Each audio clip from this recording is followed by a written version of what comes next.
का 19 में 19 से कनेक्शन। पूर्वांचल में किस्मत की पेटी होगी बंद। 13 वीवीआईपी सीटों पर सबकी रहेगी नजर। 2019 के लोकसभा चुनाव की रणभेरी बज चुकी है। चुनाव की तारीखों का ऐलान हो चुका है। 11 अप्रैल से 19 मई तक जमकर संग्राम होगा और 23 मई को सामने आएगा जनता का फैसला। वोटों की गिनती कर परिणाम घोषित किए जाएंगे। दिल्ली जाने की राह में फतेह पाने की चाह में यूपी का अभेद्य दुर्ग सामने होगा, जिसमें 22 करोड़ से ज्यादा जनता के दिल को जीतने की चुनौती होगी। 7 चरणों में से 7 में जंग होगी, लेकिन इन सब के बीच प्रचंड दहाड़ शंखनाद के साथ इस महाभारत के संजय की दिव्य अलौकिक दृष्टि पूर्वांचल की काशी पर है, जहां मां गंगा के बुलावे पर पीएम मोदी आए थे। आज काशी वासियों ने जो मुझे प्यार दिया है, मैं इसके लिए बहुत ही अभिभूत हूं। मैं इस धरती को प्रणाम करता हूं, यहां की परंपरा को प्रणाम करता हूं। आज यहां आने के बाद मेरे मन में जो विचार आए, पहले मैं सोच रहा था कि भारतीय जनता पार्टी ने मुझे यहां भेजा है। फिर लगता है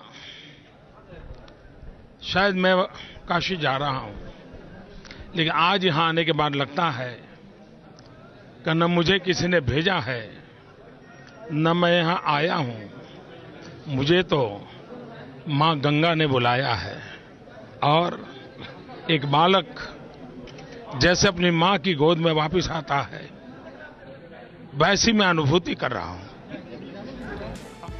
तब से लेकर अब तक गुजरात के रहने वाले नरेंद्र काशी के ही होकर रह गए।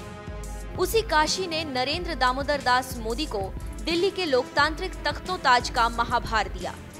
लुटियन में बैठे टोलियों का सामना करने की ताकत दी थी। एक बार फिर महादेव की नगरी में मोदी का सामना पूरे विपक्ष से होगा। यहाँ 19 मई को 7वें चरण में जनता निर्णायक भूमिका निभाएगी। मतपेटी में किस्मत को बंद कर मोदी के भविष्य के भारत की राह तैयार करेगी। आखिरी चरण की सभी 13 सीटें सबसे वीवीआईपी हैं। इसमें वाराणसी से मोदी, गाजीपुर से मनोज सिन्हा, सीएम योगी का गढ़ कहे जाने वाली सीट गोरखपुर भी है।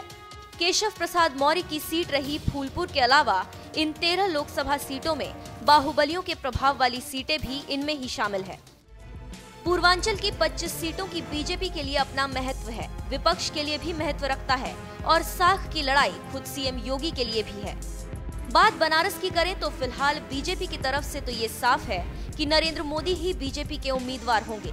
तो वहीं सपा बसपा गठबंधन के तहत बनारस की सीट अखिलेश के खाते में गई है, लेकिन उन्होंने मुलायम के लिए मैनपुरी सीट का तो ऐलान कर दिया है। पत्नी डिंपल के लिए कन्नौज सीट भी रिजर्व कर दी है, लेकिन अभी तक बनारस सीट पर उम्मीदवार उतारने की हिम्मत नहीं दिखा पाए। तो वहीं प्रियंका गांधी को पूर्वी यूपी की कमान देने वाली कांग्रेस भी सोनिया राहुल की सीट तय कर दी, लेकिन बनारस में उम्मीदवार नहीं उतार सकी है अभी तक। उम्मीदवार उतारने में हो रही देरी बता रही है कि मोदी से लड़ने के लिए सपा बसपा और कांग्रेस किसी को भी सही उम्मीदवार नहीं मिल सका है अभी तक।